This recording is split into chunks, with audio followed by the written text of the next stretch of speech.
They say that there are two sides to every story. But what do you say?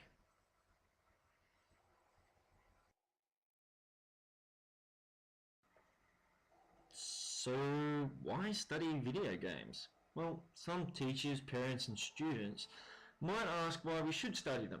Games are sometimes seen as not being anything serious, for study. And yet, they are globally one of the largest mediums that young people engage with. Indeed, for more people, video games are the only narrative text, besides television, that they're going to use. Now, while we're on the topic of narratives, you're probably thinking books. So I'm going to be perfectly honest with you about something at the moment, okay? I'm using a textbook. I'm a teacher. It's what we do. So if you do see my eyes dart off screen, it's because I'm reading the textbook.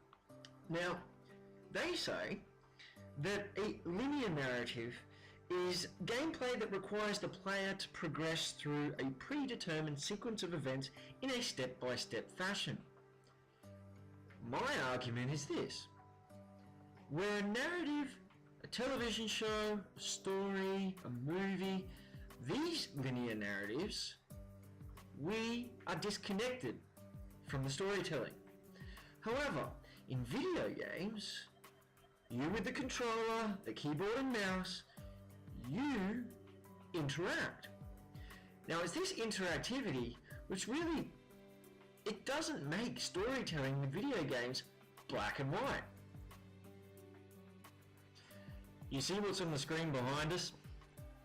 That's from a game called Modern Warfare 2. What you've actually been watching got a lot of people hot under the collar.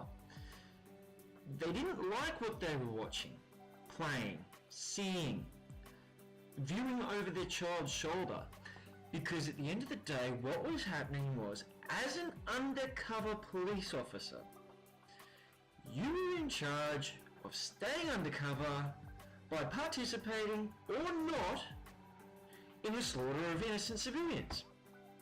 Now people on the outside thought, my child is playing this game which glorifies terrorism. They are glorifying terrorism, and in a post 9/11, that is something that we have to stop. But I'm going to say something controversial. I think it was a good thing. The reason I think it's a good thing is because it got us talking. People started to acknowledge that video games are one of the largest mediums through which teenagers do engage with narratives. And all of a sudden, people started to understand that this interactivity also harkened to the child's ethical code. So now we've got to start talking about how video games do actually have the player engage in choice A, choice B, through to choice whatever. At the end of the day, it is this choice, it is this ability to put oneself in the position of the main character that really needs inquiry.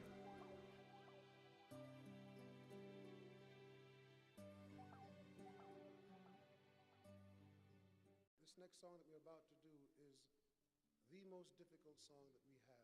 Yeah, it's gonna be well. So here's the big ask. We want you to sit down and play a video game.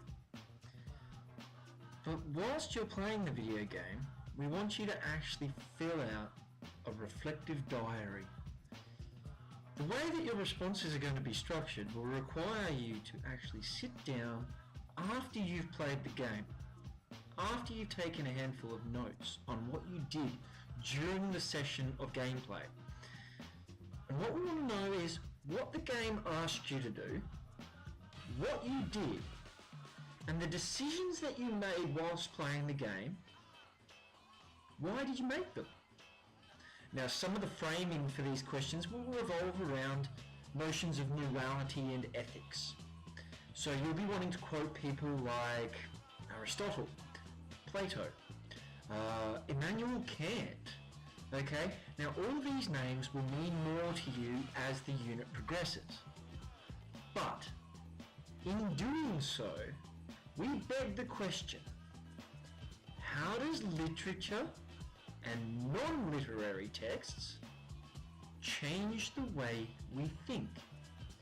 Position the reader. So while we're on the topic of buzzwords and English and things you're going to study, things we want you to start considering are things like reader positioning, or in your case, gamer positioning.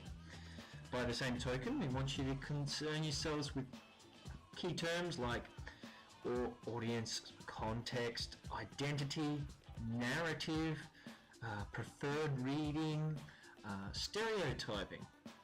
And in doing so, you'll come to understand how playing video games is a worldwide issue.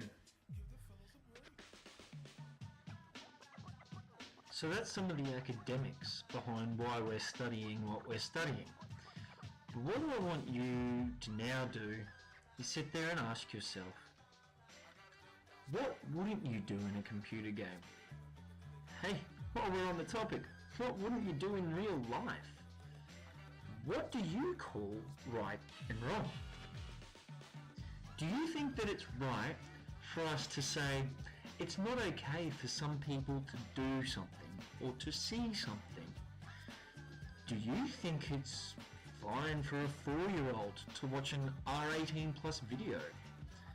Should censorship occur? And in formulating whether or not censorship should occur, why not explore ethics? In doing so, we've chosen a game that allows you to explicitly identify ethical decision making. And using this game, we want you to start to engross yourself in the world of computer games, and we want you to start looking at their textual features so that you can get across to your audience, the people that you meet in your day-to-day life, and explain to them how or why people play video games and what value these texts have in our life.